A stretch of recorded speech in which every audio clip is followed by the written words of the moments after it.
ತೀರ್ಥೇಗೌಡ ಒಬ್ಬನೇ ಬಂದ ರೈತ ವೆಂಕಟೇಗೌಡ ಮಗ ಚಿಕ್ಕಬಳ್ಳಾಪುರ ಔಷಧ ಆಗಲ್ಲ. ನೀವು ಕೇಳಬಾರ್ದು, ನೀವು ಕೇಳಬೇಕು.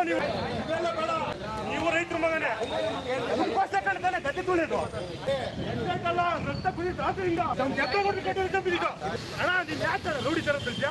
ನೀವೆಲ್ಲ ಇಟ್ಕೊಂಡ್ಬೇಡ್ರಿ ಅಣ್ಣ. ನೀವು ಕಾನೂನು ನಮ್ಗೂ ಐತ್ರಿ, ರೈತರಿಗೆ ಪ್ರತಿಭಟನೆ ಕೇಳಕ್ ಬಂದಿದ್ದೀನಿ. ಬರ್ಬೇಕು. ಅವ್ರ ಅಮ್ಮ ನಿಜವಾದ ರೈತರು ಚಿಕ್ಕಬಳ್ಳಾಪುರದಿಂದ ಬಂದಿದ್ದೀನಿ, ತೀರ್ಥೇಗೌಡ ಅಂತ. ಸಂಘ ಕಟ್ಕೊಂಡಿರೋ ರಾಜಕೀಯ ಬಜೆಟ್ ನನ್ನ ಮಗನಲ್ಲ, ಚಿಕ್ಕಬಳ್ಳಾಪುರದೇ ರೈತ ಬಂದಿದ್ದೀನಿ. ರಾತ್ರಿ ಫೈಟ್ ಮಾಡಿದ್ದೀನಿ, ವಿಡಿಯೋ ತೋರಿಸ್ತೀನಿ, ಈಗ ಫೇಸ್ಬುಕ್ ಹಾಕ್ತೀನಿ. ತೀರ್ಥೇಗೌಡ ಅಂತ ನೋಡು. ಅವ್ರ ಅಮ್ಮ ಚಿಕ್ಕಬಳ್ಳಾಪುರದಿಂದ ಬಂದಿರೋ ರೈತ. ಇಲ್ಲಿ ಯಾವನ ರೈತ ಅವ್ರ ಅಮ್ಮನ ನಿಜವಾದ ರೈತ ಬಂದಿದ್ದೀನಿ. ಇವಾಗ ಪಂಚ ಎಲ್ಲ ಪಟಾಪಟಿ ನೀರ್ಬೇಕ ಮತ್ತೆ ನಮ್ಮ ಅಂಡರ್ವೇರ ಬರ್ತೀನಿ.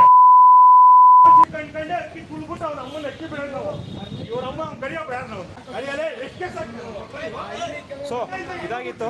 ಇವತ್ತು ಯಾರೇ ಬಂದರೂ ಕೂಡ ಒಂದು ಲೈವ್ ಕವರೇಜ್ ಮಾಡೋಣ ಅಂತ ಹೇಳ್ತೀನಿ.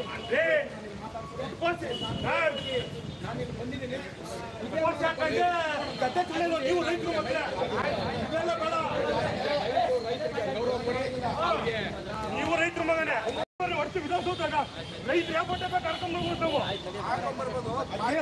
ಬಟ್ಟೆ ಹಾಕೊಂಡ್ಬಂದಿರೋ ಬಿಡ್ತಾರೆ ನೀವು. ಅಲ್ಲ ರಕ್ತ ಕುದಿತು ಆದ್ರಿಂದ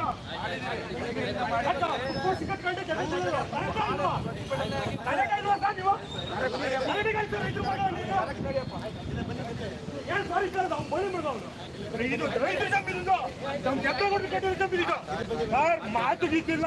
ಇದು ಯಾರೋ ಬುಡ್ಡಾಗ ತರಬೇಕು. ಇದು ಕೋಟಲ್ ಚಂದ್ರಶೇಖರ್ ಮತ್ತೆ ಬಂದ ನಾನು ಜಮೀನಾರು ನಾನು ಬಾರ್ದಿನ ಬಂದು ರೈತರ ಚಿಕ್ಕಬಿಟ್ಟಿಲ್ಲ ಅಣ್ಣ. ನೀನ್ ಯಾಕೆ ರೌಡಿ ತರ ಬಿಡ್ತೀಯ? ನೀವೆಲ್ಲ ಇಟ್ಕೊಂಡ್ಬೇಡ್ರಿ ಅಣ್ಣ. ನೀವು ಕಾನೂನು ನಮ್ಗೂ ಐತ್ರಿ, ರೈತರಿಗೆ ಪ್ರತಿಭಟನೆ ಕೇಳಕ್ ಬಂದಿದ್ದೀನಿ. ಹಾಕೊಂಡ್ ಬಂದಿಲ್ಲ ಮಾರ್ಕೆಟ್ ಕರ್ಕೊಂಡ್ ಬಂದಿದ್ದು ಕೂತ್ಕೊಟ್ಟು. ತೀರ್ಥೇಗೌಡ ಒಬ್ಬನೇ ಬಂದ ರೈತ ವೆಂಕಟೇಗೌಡ ಮಗ ಚಿಕ್ಕಬಳ್ಳಾಪುರ ಔಷಧ ಆಗಲ್ಲ. ನೀವು ಕೇಳಬಾರ್ದು, ನೀವು ಕೇಳಬೇಕು. ನೀವು ಕೇಳಬಾರ್ದು.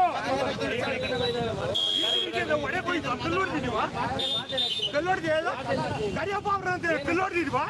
ಇಲ್ಲ ನೀವು ಹುಟ್ಟಿಸ್ಕೊಂಬೇಡ್ರಿ ಸರ್, ನೀವು ಹುಟ್ಟಿಸ್ಕೊಂಬೇಡ್ರಿ.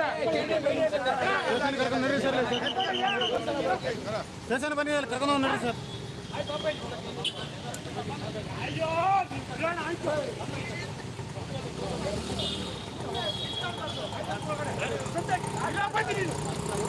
ಅಪ್ಪಾಜಿ ನಮ್ಮ ಮನೆ ಸುಮ್ಮನೆ ಅಪ್ಪಾಜಿ ಇಲ್ಲಪ್ಪ, ನಮ್ ಬೇಜಾರಾಯ್ತಪ್ಪ. ಪಂಚೆ ಹುಡ್ಕೊಂಡಿದ್ದೀನಿ ಬಿಡಂಗಿಲ್ಲ ಅಪ್ಪಾಜಿ. ನಾನು ಪಚಾರ ಬೇಡ ಅಪ್ಪಾಜಿ, ಆಯ್ತಲ್ಲ ಅಪ್ಪಾಜಿ.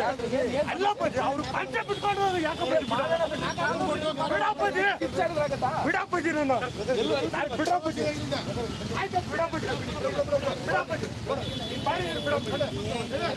ಬಿಡಪ್ಪಾಜಿ.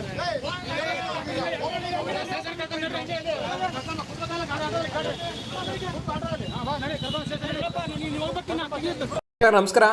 ಮೂರ್ತಿ ಟಾಕ್ಸ್ ಇದೇ ಥರ ಒಬ್ಬ ಮಾಧ್ಯಮದವರಾಗಿ ಎಲ್ಲಿ ತಪ್ಪು ನಡೆಯುತ್ತೋ ಅಲ್ಲಿ ಮೂರ್ತಿ ಟಾಕ್ಸ್ ಇದ್ದೇ ಇರುತ್ತೆ ಅಂತ ಹೇಳ್ತಾ, ಯಾರಾದರೂ ಹೊಸಬರಿದ್ದರೆ ದಯವಿಟ್ಟು ನಮ್ಮ ಚಾನಲ್ನ ಸಬ್ಸ್ಕ್ರೈಬ್ ಮಾಡೋ ಮುಖಾಂತರ ನಮಗೆ ಬೆಂಬಲ ನೀಡಿ, ಹಾಗೂ ನಮ್ಮ ಚಾನಲ್ನ ಶೇರ್ ಮಾಡಿ. ಇದೇ ಥರ ಉತ್ತಮವಾದ ವಿಡಿಯೋಗಳಿದೆ.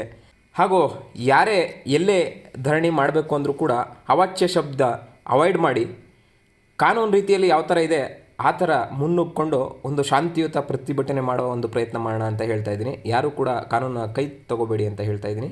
ಇದು ನಿಮ್ಮ ಮೂರ್ತಿ ಟಾಕ್ಸ್ನ ಒಂದು ಕಳಕಳಿಯ ಮನವಿ. Thank you. ಮಾಹಿತಿನೂ ನಿಮ್ಮ ಸ್ನೇಹಿತರು ಹಾಗೂ ಬಂಧುವರ್ಗ ಎಲ್ಲರಿಗೂ ಶೇರ್ ಮಾಡಿ ಅಂತ ಹೇಳ್ತಾ, ಯಾರೆಲ್ಲ ಸಬ್ಸ್ಕ್ರೈಬ್ ಮಾಡಿಲ್ಲ ಈ ಕೂಡಲೇ ಸಬ್ಸ್ಕ್ರೈಬ್ ಮಾಡಿ. ಒಂದು ವೇಳೆ ಫೇಸ್ಬುಕ್ಕಲ್ಲಿ ನೋಡ್ತಾ ಇರೋ ನಮ್ಮ ಚಾನಲ್ಗೆ ವಿಸಿಟ್ ಮಾಡಿ ಅಂತ ಹೇಳ್ತಾ, ಮುಂದಿನ ವಿಡಿಯೋದಲ್ಲಿ ಸಿಗೋಣ. ಅಲ್ಲಿ ತನಕ ಟೇಕ್ ಕೇರ್, ಬಾಯ್ ಬಾಯ್, ನಮಸ್ಕಾರ.